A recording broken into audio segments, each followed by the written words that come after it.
4 தக்காளி, 3 வெங்காயம், 1 மூடி தேங்காய் எடுத்து வச்சுக்கலாம். இதுதான் நமக்கு ரொம்ப முக்கியமானது. நான் ஒரு பேன்ல கொஞ்சமா எண்ணெய் ஊத்திட்டேன். எண்ணெய் ஊத்திட்டு அந்த 3 வெங்காயத்த நானு நறுக்கி எடுத்து நம்ம இதில போட்டு நல்லா வதக்கி எடுத்துக்க போறோம். வெங்காயம் வந்துட்டு கொஞ்சம் லேட்டா தான் வதங்கும். நம்ம நல்லா வதக்கிக்கலாம். ஒரு 5 நிமிஷம் பக்கமா வதக்கிக்கணும். கொஞ்சமா தூள் உப்பு போட்டு நல்லா நான் வதக்கிக்க போறேன். 4 பல்லு பூண்டு, 1 துண்டு இஞ்சி வந்து எடுத்துக்கலாம். இதையும் இதுக்குள்ளேயே போட்டு நல்லா மிக்ஸ் பண்ணி நம்ம நல்லா வதக்கி எடுத்துக்க போறோம். லைட்டா கொஞ்சம் கலர் வந்து சேஞ்ச் ஆகட்டும். அதுக்குள்ள நம்ம 4 தக்காளி வந்து நம்ம கட் பண்ணி எடுத்து வச்சுக்கலாம்.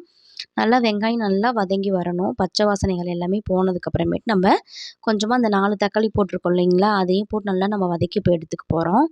நல்லா வதங்கி வரணும். தக்காளியும் நல்லா வெந்து வரணும். அப்பதான் குழம்பு நல்லாவே டேஸ்ட்டா இருக்கும். கொஞ்ச நேரம் நல்லா வேகட்டும். அதோட ஸ்கின் எல்லாம் கொஞ்சம் நல்லா சுருங்கி வரணும். அப்பதான் நல்லாயிருக்கும் டேஸ்ட்டே. நான் வந்து கொஞ்சம் மஞ்சத்தூள், மிளகாத்தூள், கொத்தமல்லி தூள், கரம் மசாலா, கறி மசாலா இது எல்லாமே நான் போட்டு நல்லா நான் வந்து வதக்கி எடுத்துக்க போறேன். அடி பிடிக்கும். கொஞ்சமா நம்ம இதுக்கு வந்து தண்ணி வந்து ஆட் பண்ணிக்கலாம். தண்ணி ஊத்திட்டு நம்ம வந்துட்டு நல்லா வதக்குனோமா கொஞ்சம் அடி பிடிக்கிறது வந்து பிடிக்காம இருக்கும். நல்லா வதங்கி வரட்டும். நான் பார்த்தீங்கன்னா, இந்த ஸ்டேஜ்ல கொஞ்சமா தண்ணி ஊத்திக்கிட்டேன். அடி பிடிக்குதேன்ட்டு. நல்லா வதக்கி எடுத்துக்க போறேன். நல்லா ஹை ஃப்ளேம்ல வைக்காம லோ ஃப்ளேம்ல வச்சு நல்லா நம்ம வதக்கி எடுத்துக்க போறோம். அந்த தக்காளி எல்லாம் இதுலயே நல்லா மசிஞ்சு வந்துரணும்.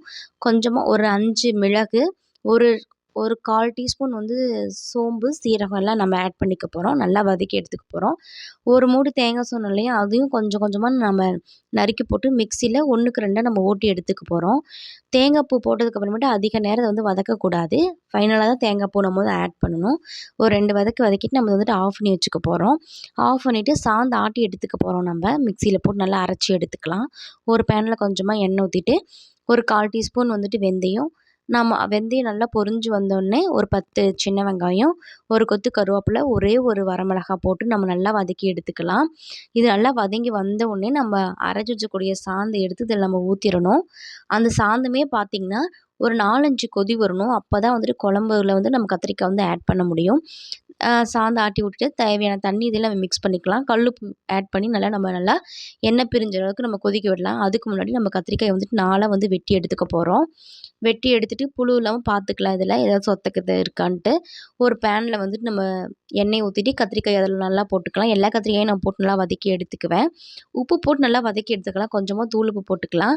அப்பதான் கத்திரிக்காயில வந்துட்டு உப்பு டேஸ்ட் வந்துட்டு இருக்கும். உப்பு வந்து உரைக்கும்னு சொல்லுவாங்க இல்லையா? அது வந்துட்டு இருக்குமே. நல்லா நம்ம வறுத்து வணக்கி எடுத்துக்க போறோம். தீஞ்சிக்க போறோம். நல்லா வதங்கி வரட்டும். கத்திரிக்காய் வந்துட்டு நல்லா வதங்கி வந்ததுக்கு அப்புறமேட்டு நம்ம சாந்து வந்துட்டு ஊத்தி வச்சிருக்கோம் இல்லைங்களா? நல்லா 2, 3 கொதி வந்ததுக்கு அப்புறமேட்டு நம்ம அதில போட்டு நல்லா நம்ம கொதிக்க விட போறோம். கத்திரிக்காய் நல்லா வெந்து வந்துருச்சுன்னா, போட்ட கத்திரிக்காய் எல்லாமே உள்ள போயிரும். நாம வந்துட்டு ஒரு நெல்லிக்காய் சைஸ் புளிய வந்துட்டு நம்ம இதில வந்துட்டு ஊத்திக்க போறோம். நல்லா ஊத்தி நல்லா வரட்டும். ஒரு 2 கொதி விட்டோனே நம்ம வந்து ஸ்டவ்வ வந்து ஆஃப் பண்ணிக்க போறோம். புளி ஊத்துனதுக்கு அப்புறமேட்டு ரொம்ப நேரம் கொதிக்கக்கூடாது. Thank you.